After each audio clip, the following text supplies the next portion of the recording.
Everyone, welcome to my channel. I am Renu. और इससे पहले वाली वीडियोस में बच्चों आप लोग ट्रांसपोर्टेशन इन ह्यूमंस के बारे में कुछ आउटलाइंस डिस्कस कर चुके हैं। ठीक है, तो इस वाले वीडियो में हम लोग पढ़ेंगे lymphatic system in human beings. तो लिम्फेटिक सिस्टम एक्चुअल में किस चीज़ का पार्ट है? तो आप लोग जानते हैं कि ह्यूमन बीइंग्स में ट्रांसपोर्टेशन दो तरीकों से होता है, और वो जो दो मेथड्स हैं उसमें एक सिस्टम कहलाता है सर्कुलेटरी सिस्टम, जिसके बारे में हम ऑलरेडी डिस्कस कर चुके हैं। एंड नेक्स्ट जो सिस्टम है वो कहलाता है लिम्फेटिक सिस्टम। ठीक है, ये थोड़ा नया टॉपिक है तो इसको ध्यान से सुनिएगा और इस वीडियो को अंत तक जरूर देखिए, क्योंकि लास्ट में मैं आपको एग्जाम्स के लिए कुछ टिप्स बताने वाली हूँ कि आप अपने एग्जाम बोर्ड एग्जाम्स में किस तरह से लिखें अपने आंसर्स को, जिससे कि आप अच्छा स्कोर कर सकें। तो बने रहिए लास्ट तक। चलिए अब हम डिस्कस कर लेते हैं कि लिम्फेटिक सिस्टम एक्चुअल में क्या होता है। तो देखिए, सर्कुलेटरी सिस्टम में आपने पढ़ा कि बहुत सारी ब्लड वेसल्स होती हैं जो कि आपकी पूरी बॉडी के अंदर एक नेटवर्क बनाती हैं, और वो पूरा जो सिस्टम होता है वो सर्कुलेटरी सिस्टम कहलाता है, जहां पर ब्लड फ्लो होता है। अब हम बात कर रहे हैं लिम्फेटिक सिस्टम की। तो लिम्फेटिक सिस्टम भी एक नेटवर्क है टाइनी ट्यूब्यूल्स का। बहुत छोटी छोटी ट्यूब्यूल्स होती हैं जो कि एक नेटवर्क बनाती हैं सर्कुलेटरी सिस्टम के साथ मिलकर, और वो भी ट्रांसपोर्टेशन में हेल्प करती हैं। लेकिन वहां पर ट्रांसपोर्ट क्या होता है बच्चों? वहां पर ट्रांसपोर्टेशन होता है लिम्फ का। ठीक है, तो लिम्फ एक्चुअल में क्या होता है इसको हम समझेंगे अभी। पहले हम देख लेते हैं इसके पार्ट्स कौन कौन से होते हैं। तो देखिए, लिम्फेटिक सिस्टम जिस तरह से सर्कुलेटरी सिस्टम में ब्लड वेसल्स एंड हार्ट एक इम्पॉर्टेंट रोल प्ले करते हैं, इसी तरह से लिम्फेटिक सिस्टम की अगर हम बात करते हैं तो लिम्फेटिक सिस्टम में भी इसके कुछ पार्ट्स हैं, जिसमें सबसे इंपॉर्टेंट चीज है लिम्फ। लिम्फ एक्चुअल में क्या होता है, और उनको कलेक्ट करने के लिए होती हैं लिम्फ कैपिलरीज, और लिम्फ कैपिलरीज फिर बड़ी अपनी वेन्स में खुलती हैं जिनको हम लिम्फ वेसल्स कहते हैं, और लिम्फ वेसल्स के अंदर कुछ लिम्फ नोड्स भी प्रेजेंट होती हैं। इनको हम वन बाय वन डिस्कस करेंगे। तो यहाँ पर आप डायग्राम देख सकते हैं बच्चों, ये जो आपकी कैपिलरीज होती हैं, जहाँ ऑर्गन्स या टिश्यूज में जब कैपिलरीज पहुंचती हैं तो वहां पर क्यों कि बहुत ज्यादा प्रेशर होता है। कैपिलरीज ब्रांचेस में डिवाइड हो जाती हैं, आर्टरीज देखा आपने कि ब्रांचेस में डिवाइड हो गई, और आर्टरीज के अंदर बहुत ज्यादा ब्लड का प्रेशर होता है, ये आप पढ़ चुके हैं सर्कुलेटरी सिस्टम में। तो जब वो और छोटी ब्रांचेस में डिवाइड हो जाती हैं तो कैपिलरीज बना लेती हैं, और कैपिलरीज के अंदर फिर प्रेशर इंक्रीज हो जाता है क्योंकि वो और भी स्मॉल ब्रांचेस हैं आर्टरीज की। इसका एक एग्जाम्पल, जैसे आप सिंपल सा एक एक्सपेरिमेंट या आप सोचें अगर उसके बारे में, तो आप जब लॉन में अपने पानी लगाते हैं गार्डन में, तो अगर पाइप से पानी लगाते हैं तो आप देखते हैं कि वहां पर प्रेशर जो है वो उतना ही है जितना कि उसको पंप किया जा रहा है। लेकिन अगर आप उस पाइप को आगे से दबा लेते हैं थोड़ा सा, और उसकी जो निकलने वाला वाटर जिसको हम धार कहते हैं वो थोड़ा अगर पतला हो जाता है, तो आप देखिए उसका जो प्रेशर है वो डेवलप हो जाता है और वो बहुत दूर तक चला जाता है। तो सेम यहाँ पर भी ये चीज है कि जब आर्टरीज स्मॉल ब्रांचेस में डिवाइड हो जाती हैं जिनको हम क्या कहते हैं, कैपिलरीज कहते हैं, तो क्योंकि उनके अंदर इतना ज्यादा प्रेशर होता है कि वो कैपिलरीज की वॉल से ब्लड क्या हो जाता है, फिल्टर हो जाता है, और उसमें से लिक्विड पार्ट जो होता है वो बाहर आ जाता है अराउंड द टिश्यूज। टिश्यूज के अराउंड एक लिक्विड इकट्ठा हो जाता है, उसी को हम लिम्फ कहते हैं, और इसका दूसरा नाम टिश्यू फ्लूइड भी होता है। ये जो टिश्यू फ्लूइड है ये लिम्फ कैपिलरीज उसको कैरी करती हैं, और फिर वो लिम्फ वेसल्स से कनेक्ट हो जाती हैं। लिम्फ वेसल्स जो होते हैं फिर वेन से लास्ट में कनेक्ट हो जाते हैं। तो देखिए, इसके बारे में हम डिस्कस करते हैं एक एक करके। यहाँ देखिए आप इस डायग्राम में आपको कैपिलरीज दिखाई दे रही हैं, और कैपिलरीज के साइड में आपको ये जो ग्रीन कलर की कैपिलरीज दिखाई दे रही हैं, स्मॉल ट्यूब्स, ये ग्रीन कलर की ट्यूब्स जो हैं इनको हम क्या कहते हैं, लिम्फ कैपिलरीज कहते हैं। ठीक है, तो ये अराउंड द टिश्यूज के आसपास हर सेल के अंदर ये प्रेजेंट होती हैं। जहां पर भी कैपिलरीज प्रेजेंट है वहां पर लिम्फ कैपिलरीज भी प्रेजेंट होंगी। अब देखिए, बात करते हैं हम लिम्फ एक्चुअल में क्या है। जैसा कि मैंने अभी आपको बताया कि एक फ्लूइड जो कि लाइट येलो कलर का होता है वो ब्लड कैपिलरीज से बाहर आ जाता है। कहां पर आ जाता है? उनकी स्पेस के अराउंड, उनके चारों तरफ इकट्ठा हो जाता है सेलुलर स्पेस में, और उसको हम क्या कहते हैं, टिश्यू फ्लूइड भी कहते हैं, या उसको हम लिम्फ भी कहते हैं। टिश्यू फ्लूइड क्यों क्यों कहते हैं बच्चों? क्योंकि वो टिश्यूज के अराउंड प्रेजेंट है और इसीलिए उसको हम टिश्यू फ्लूइड का नाम देते हैं, लेकिन एक्चुअल में दैट इज लिम्फ। ठीक है, लिम्फ का फ्लो हमेशा सिर्फ एक ही डायरेक्शन में होता है और वो डायरेक्शन होता है फ्रॉम टिश्यूज टू हार्ट। आपने ब्लड में पढ़ा कि और डायरेक्शंस में होता है, वो पहले वो सप्लाई होता है हार्ट से और उसके बाद वापस कलेक्ट होकर हार्ट में जाता है। लेकिन यहाँ पर लिम्फ जो होता है, क्योंकि ये फॉर्म ही कहाँ पर होता है, टिश्यूज के अराउंड फॉर्म होता है, तो वहां से इसको कलेक्ट किया जाता है लिम्फ कैपिलरीज के थ्रू और लिम्फ कैपिलरीज फिर उसको हार्ट तक, लिम्फ कैपिलरीज आपस में ज्वाइन होकर क्या बनाती हैं, लिम्फ वेसल्स बना लेती हैं और लिम्फ वेसल्स फिर किसमें, ब्लड वेन में खुल जाता है और वहां से उसको फिर हार्ट में पहुंचा दिया जाता है। अब ऐसा क्यों होता है कि वो वापस से वेन में मिल जाते हैं? तो उसके लिए एक रीजन होता है। देखिए, मान लीजिए ब्लड फिल्टर हो गया, कैपिलरीज से बाहर आ गया उसमें से फ्लूइड, जिसको हम टिश्यू फ्लूइड कह रहे हैं, तो क्या होगा, धीरे धीरे धीरे ब्लड जो होगा उसकी डेंसिटी ज्यादा हो जाएगी, यानी कि क्योंकि उसमें से ब्लड सेल्स नहीं छनते हैं और सिर्फ लिक्विड पार्ट बाहर आता है, इसलिए लिक्विड अगर बाहर आ जाएगा तो क्या होगा, वो गाढ़ा हो जाएगा, डेंसिटी उसकी ज्यादा हो जाएगी। तो उसको मेंटेन करने के लिए वो फ्लूइड अगेन वेन्स में डाल दिया जाता है और इस तरह से जो उसकी डेंसिटी है वो मेंटेन रहती है। क्लियर? अब इसके अंदर और क्या क्या चीजें हो सकती हैं? देखिए, लिम्फ के अंदर और क्या होता है, प्रोटीन मॉलिक्यूल्स होते हैं, लार्ज प्रोटीन मॉलिक्यूल्स, जो कि किस में एंटर नहीं हो सकते हैं, कैपिलरीज के अंदर एंटर नहीं हो सकते हैं। मसल वाले पार्ट में जो लार्ज प्रोटीन मॉलिक्यूल्स होते हैं वो कैपिलरीज के अंदर, कैपिलरीज की जो वॉल्स होती हैं आपको मालूम है बहुत थिन होती हैं और उनमें से गैसियस एक्सचेंज इजीली हो सकती है।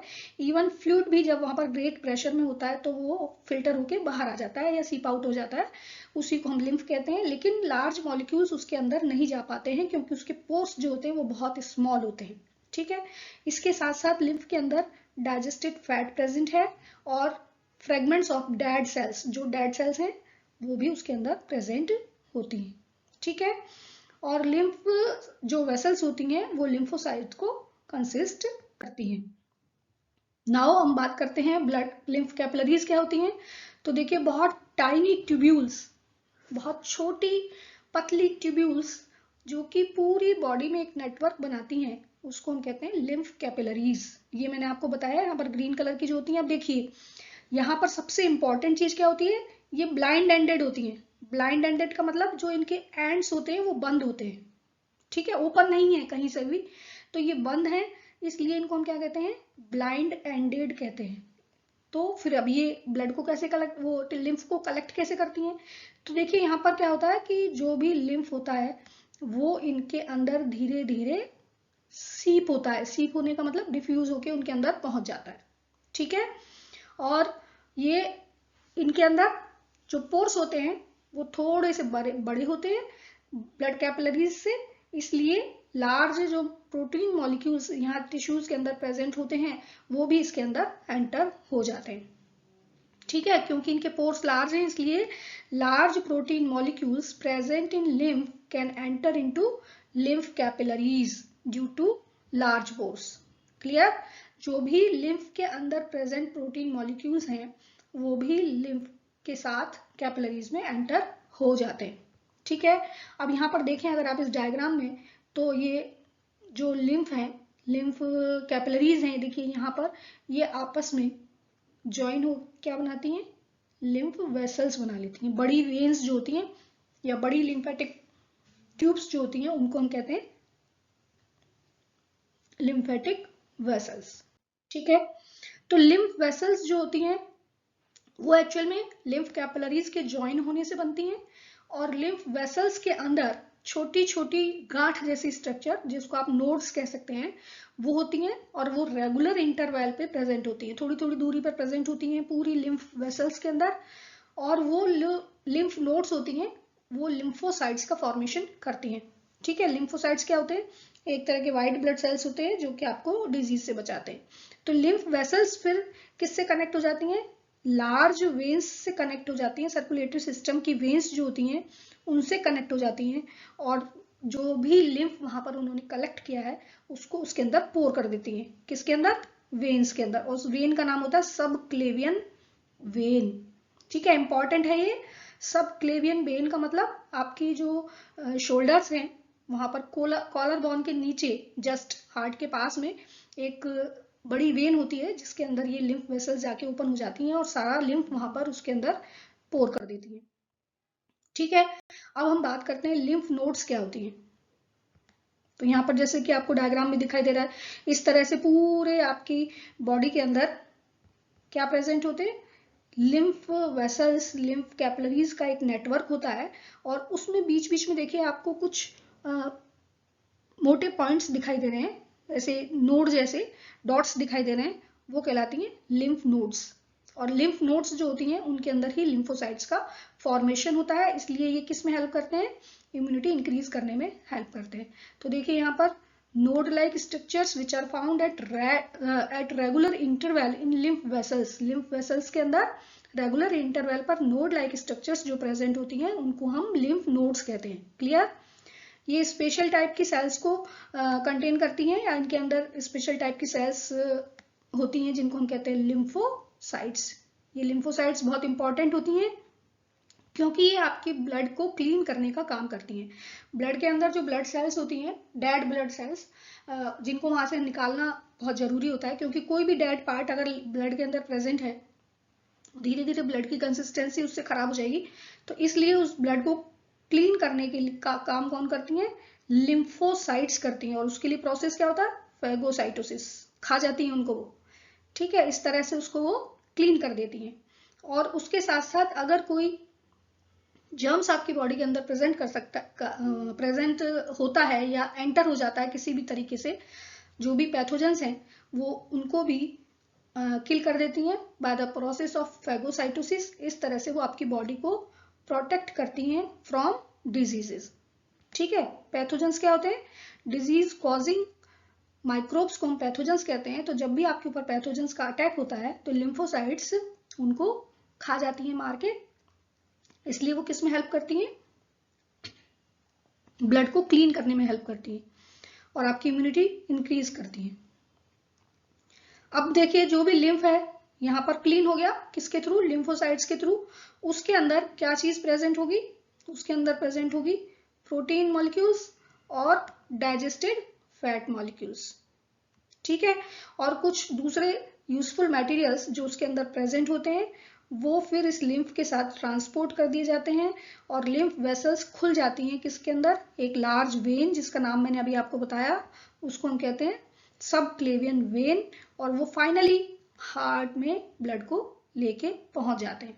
इस तरह से लिम्फ अगेन किस में मिक्स हो जाता है, बनता किससे, ब्लड से बनता है, बाहर फिल्टर होके जब टिश्यूज में आ जाता है तो फिल्ट्रेशन को ही हम लिम्फ कहते हैं। जो फिल्ट्रेट है उसको हम क्या कह रहे हैं, लिम्फ कह रहे हैं। और वो वापस से वेन के अंदर पहुंचा दिया जाता है जिससे कि ब्लड की कंसिस्टेंसी जो होती है वो मेंटेन रहती है और इस तरह से लिम्फ नोड वहां पर अपना काम कंप्लीट कर लेती है। अब हम पढ़ लेते हैं कि इनका फंक्शंस क्या होता है, लिम्फ क्यों इंपॉर्टेंट होता है। तो आपकी देखिए सबसे पहली चीज मैंने आपको बताया कि वो लिम्फोसाइट्स जो होती हैं बॉडी को इन्फेक्शन और जर्म्स से बचाती हैं क्योंकि वो उनको जो पैथोजेंस है उनको खा जाती हैं। ठीक है, डाइजेस्टेड फैट को कैरी करता है। इसके अलावा डेड सेल्स जो होती हैं ब्लड के अंदर, जैसे आपको मैंने बताया था आरबीसीज की भी एक लाइफ होती है 120 डेज की, इसी तरह से डब्ल्यूबीसीज का जो लाइफ होता है वो भी कम होता है, उसके बाद वो सेल्स डेड हो जाती हैं। तो वो जो डेड सेल्स ब्लड के अंदर प्रेजेंट है उनको रिमूव करने का काम भी क्या करती हैं, लिम्फोसाइट्स करती हैं। ठीक है, और लिम्फोसाइट्स जर्म्स को किल कर देती हैं, आपकी इम्यूनिटी को इंप्रूव करती हैं बाय मेकिंग एंटीबॉडीज। आपकी बॉडी के अंदर जब जर्म्स एंटर होते हैं तो उनको फाइंड आउट करना, उनको पहचानना और उनके अगेंस्ट एंटीबॉडीज का जो फॉर्मेशन होता है वो भी लिम्फोसाइट्स करते हैं जो कि लिम्फ के अंदर प्रेजेंट होते हैं। इसके साथ ही क्योंकि इनके अंदर लार्ज प्रोटीन प्रेजेंट होते हैं, एंटर हो जाते हैं इजीली और उनके सर्कुलेशन में भी हेल्प करते हैं क्योंकि ब्लड कैपिलरीज उनको एब्जॉर्ब नहीं कर पाते हैं। क्लियर? तो बच्चों यहाँ पे आपको समझ में आ गया होगा लिम्फ क्या होता है, लिम्फ कैपिलरीज क्या होती हैं, लिम्फ नोड क्या होती हैं, लिम्फ वेसल्स क्या होती हैं और लिम्फ के मेन फंक्शंस क्या होते हैं। अभी देखिए हम इसको एक बिल्कुल क्विक इसका एक रिकैप देख लेते हैं। तो यहाँ पर सबसे पहले हम बात करते हैं कि लिम्फ प्रोड्यूस कैसे होता है। तो आर्टरीज जब वे कैपिलरीज में डिवाइड हो जाती हैं टिश्यूज के अंदर जाकर या सेल्स के पास, तो फिर उनके अंदर ब्लड का प्रेशर बहुत ज़्यादा होता है और उसकी वजह से क्या होता है, वो जो ब्लड वहां पर है ग्रेट प्रेशर की वजह से वो उसमें से थोड़ा सा लिक्विड जो होता है वो सीप आउट हो जाता है। सीप आउट हो जाता है यानी कि जो भी उसके चारों तरफ ऑर्गन्स प्रेजेंट हैं या टिश्यूज प्रेजेंट हैं उनके अराउंड ये ब्लड का लिक्विड पार्ट कलेक्ट हो जाता है, उसी को हम लिम्फ कहते हैं। अब इस लिम्फ को कलेक्ट करने के लिए क्या होती हैं, लिम्फ कैपिलरीज होती हैं। ये लिम्फ कैपिलरीज के अंदर वो, क्योंकि ये कैसी होती हैं, ब्लाइंड एंडेड होती हैं, इनके अंदर कोई होल नहीं होता है, तो वो सीप होता है, धीरे धीरे उनके अंदर रिस के उनके अंदर चला जाता है। ठीक है, जब वो उसको कलेक्ट कर लेती हैं तो फिर वो लिम्फ वेसल्स के साथ कनेक्ट हो जाती हैं और लिम्फ वेसल्स में थोड़ी थोड़ी डिस्टेंस पे क्या प्रेजेंट होते हैं, लिम्फ नोड्स प्रेजेंट होते हैं। लिम्फ नोड्स के अंदर लिम्फोसाइट्स का फॉर्मेशन होता है और लिम्फोसाइट्स जो होते हैं वो एंटीबॉडीज बनाते हैं, साथ में जो भी ब्लड के अंदर इम्प्योरिटीज होती हैं उनको वो खा के खत्म कर देते हैं। लास्ट में जो लिम्फेटिक वेसल्स होती हैं ये वेन के अंदर खुल जाती हैं और वेन उस ब्लड को हार्ट के अंदर पहुंचा देते हैं, जो कि इम्प्योर होता है लेकिन उसकी कंसिस्टेंसी मेंटेन होती है। तो that's all for about lymphatic system. ये लिम्फेटिक सिस्टम है, बहुत इजी सिस्टम है, छोटा सा पार्ट है। मोस्टली इसमें से क्वेश्चंस जो होते हैं वो 1 या 2 नंबर के क्वेश्चन मुश्किल से पूछे जाते हैं, लेकिन फिर भी आपको एक बार एक नजर से इसको देखना बहुत बहुत जरूरी है। अब यहाँ पर एक इंपॉर्टेंट टिप मैं आपको देना चाहूंगी कि जब भी आपके बोर्ड एग्जाम्स आने वाले हैं, सब लोग उसकी तैयारी में लगे हुए हैं और ये जो सीरीज है आपके लिए बहुत हेल्पफुल होने वाली है। मैं आपको यहाँ पर एक 2-3 टिप्स देना चाहती हूँ जो कि आप अगर अपने बोर्ड एग्जाम्स में फॉलो करेंगे तो आपको बहुत उससे फायदा मिलेगा। सबसे पहली चीज तो ये होती है बच्चों कि जब भी आप कोई डेफिनेशन साइंस में लिखते हैं तो वो साइंटिफिक वे में, साइंटिफिक लैंग्वेज में होनी चाहिए।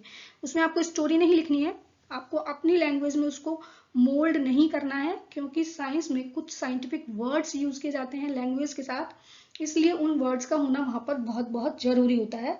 तो आप कभी भी अपनी लैंग्वेज में किसी भी डेफिनेशन को मोल्ड करने की कोशिश ना करें, उसको उसी तरीके से याद करें जिस तरीके से आपके एनसीईआरटी में दी हुई है।